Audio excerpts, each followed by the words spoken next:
தங்கராஜ் பயங்கர கோவத்தோட அவங்க மாமனார் வீட்டுக்கு போறாரு. வாங்க மாப்பிள்ள, என்ன இந்த நேரத்துல முகம் ஒரு மாதிரியா இருக்கு? ரேவதி என்னாச்சுமான்னு கேக்குறாரு. தங்கராஜ் அதுக்கு, அங்க என்னத்த கேக்குறது மாமா, நான் ஒரு மனுஷன் மதிச்சு அந்த வீட்டுக்கு விருந்துக்கு போனோம் பாருங்க, என்ன சொல்லணும் என் கர்மம் அப்படிங்கிறாரு தங்கராஜ். அதுக்கு அவர் மாமியாரு, என்னப்பா சொல்றீங்க, சுரேஷ் வீட்டு விசேஷத்துல ஏதாவது பிரச்சனையான்னு கேக்குறாங்க. தங்கராஜ் அதுக்கு, பிரச்சனைனா சாதாரண பிரச்சனையாத்த, அவமானப்பட்டு அசிங்கப்பட்டு நிக்கிறேன். உலகத்துல வேற எந்த குடும்பத்திலயாவது ஒரு மூத்த மாப்பிள்ளைக்கு இந்த மாதிரி நிலைமை வருமா? அந்த சுரேஷோட சம்பந்தக்கார வீட்டு பொண்ணு அறிவு எல்லாரும் இருக்கும் போதே போன்ல யாருக்கோ மெசேஜ் பண்ணிட்டு இருக்குது. ஒரு அக்கறையில வயசு பொண்ணு யார்கிட்ட பேசுறேன்னு கேட்டேன், அது ஒரு குத்தமா மாமா? இல்ல மாப்பிள்ள, பெரியவங்க கேட்கறதுல என்ன தப்பு இருக்கு? தங்கராஜத்துக்கு, அதானே, ஆனா அங்க இருக்கிற அந்த மதி என்ன பண்ணுச்சு தெரியுமா? நீங்க யாரு என் தங்கச்சி போன கேக்குறக்கு? முதலாளினா ஆபீஸோட நிறுத்திக்கணும், வீட்டு விஷயத்துல தலையிடக்கூடாது அப்படின்னு அத்தனை பேருக்கு முன்னாடி என்னைய பார்த்து கத்துறா. அவ காலேஜ்ல லட்சமா அந்த திமிர்ல எனக்கு பாடம் எடுக்கிறா. ரேவதி உடனே, இல்லப்பா அவர் சும்மா கேட்கல, போன பிடுங்கி பாக்கணும்னு தான் கேட்டாரு.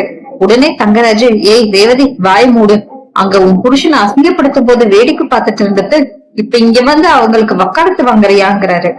மாமியார் உடனே, மாப்பிள்ள கோவப்படாதீங்க, சுரேஷ் அங்கதான் இருந்தா, அவன் ஒன்னும் கேட்கலையா அப்படின்னு கேக்குறாங்க.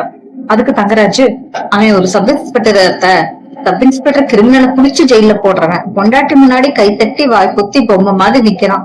அவன் பொண்டாட்டி என்ன வார்த்தையால கிழிக்கிறா, இவன் ஒரு வார்த்தை கூட எதிர்த்து பேசாம அப்படியே அவன் சொல்றதுக்கெல்லாம் தலையாட்டிட்டு இருக்கான். எனக்கு வந்த கோவத்துக்கு அப்படிங்கிறாரு. உடனே கோபத்துல தங்கராஜ் போன் எடுத்து சுரேஷ் நம்பருக்கு டயல் செய்து ஸ்பீக்கர்ல போடுறாங்க. சுரேஷ் உடனே, சொல்லுங்க மாமான்னு போன்ல பேசுறாங்க. தங்கராஜ் அதுக்கு, சுரேஷ் நான் உன் மாமா பேசுறேன், போலீஸ் யூனிஃபார்ம் அதிகாரம் எல்லாம் ஸ்டேஷன்ல வச்சுக்கோ, குடும்பத்துல நான் தான் உனக்கு மூத்தவன்னு சொல்றாங்க. சுரேஷ் அதுக்கு, மாமா அங்க நடந்ததுக்கு எனக்கு எந்த விளக்கமும் தேவையில்லை சுரேஷ், அத்தனை பேருக்கு முன்னாடியும் பொண்டாட்டி மதி என்ன அசிங்கப்படுத்திருக்கா, நாளைக்கு காலையில அவ என் காலில் விழுந்து மன்னிப்பு கேட்கணும், அப்படி அவ கேட்கலைன்னா உனக்கும் உன் குடும்பத்துக்கும் எனக்கும் இருக்கிற உறவு இத்தோட முடிஞ்சு போச்சு, இனிமே என் முகத்துல முழிக்காதீங்க அப்படின்னு சொல்லிட்டு கோபமா போன கட் பண்ணி சோஃபால எரிஞ்சிரு. மாமனாரும் மாமியாரும் அதிர்ச்சியில உறைஞ்சு நிக்கிறாங்க.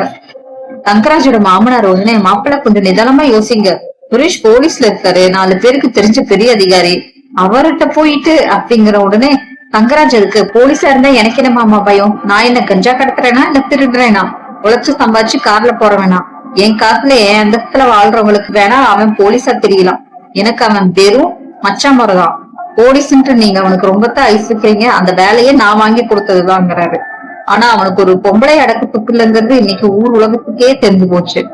ரேவதி உடனே, எங்க போது நிறுத்துங்க, சுரேஷ் பத்தி எதுக்குங்க இப்படி தப்பா பேசுறீங்க, உங்ககிட்ட வெளியே வந்து அவ்வளவு மன்னிப்பு கேட்டார்ல, மதி பேசினதுக்கு சுரேஷ் என்ன பண்ணுவான் அப்படிங்கிறா ரேவதி. அதுக்கு தங்கராஜ், இன்னும் அவங்க மேல உனக்கு பாசம் குரலையா, இன்னும் அவங்க மேல உனக்கு பாசம் குரலையா, புருஷனை அசிங்கப்படுத்தினவங்களுக்கு வக்காலத்தை வாங்கிட்டு என்கிட்டே எதிர்த்து நிறுத்து பேசுற, ஒழுங்கா உள்ள போய் நில்லுன்னு சொல்றாங்க. உடனே தங்கராஜோட மாமியாரு, மாப்பிள்ள கோச்சுக்காதீங்க, ரேவதி தெரியாம பேசுற மாதிரி, அப்படி பேசுறது தப்புதான், அவ படிச்சவளா இருந்தாலும் ஒரு குடும்பத்து மூத்த மாப்பிள்ளைக்கு கொடுக்க வேண்டிய மரியாதையை கொடுத்திருக்கணும், நான் வேணா இப்பவே மதிக்கு போன் பேசி கட்டிக்கவா அப்படிங்கிறாங்க. அதுக்கு தங்கராஜ், நீங்க போன போட்டு என்னத்த கிழிக்க போறீங்க அத்த, அவ உங்களை மதிப்பான்னு நினைக்கிறீங்களா, நான் லெக்சரரு, நீங்க வீட்டு வேலை செய்யறவங்கன்னு உங்களை ஒரு வழியாக்கிடுவா, அவளுக்கு இப்பவே தலைகணம் தலைக்கேறி போய் கிடக்கு, அதுக்கு இன்னைக்கு நான் ஒரு முற்றுப்புள்ளி வச்சே தீருவேன். இல்ல மாப்பிள்ள, விஷயம் பெருசானா நல்லா இருக்காது, சுரேஷோட சம்பந்தக்காரங்க ரொம்ப நல்லவங்க, அவங்க முன்னாடி நம்ம சண்டை போடுறது நல்லா இருக்காது அப்படிங்கிறாரு.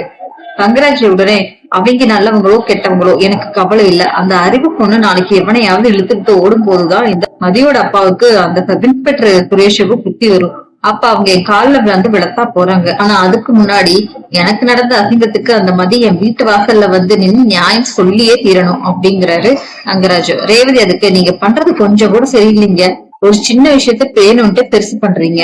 தங்கராஜ் உடனே, உனக்கு நான் பண்றது சரியில்லையா, அப்ப உன்னோட தம்பி பொண்டாட்டி மதி பண்ணது சரியா, ஒழுங்கு மரியாதையா கார்ல ஏறு, வீட்டுக்கு போறோம், நாளைக்கு காலையில அந்த மதி நம்ம வீட்டுக்கு வரல, அப்புறம் இருக்கு இந்த குடும்பத்துல தாண்டவ நடனம்.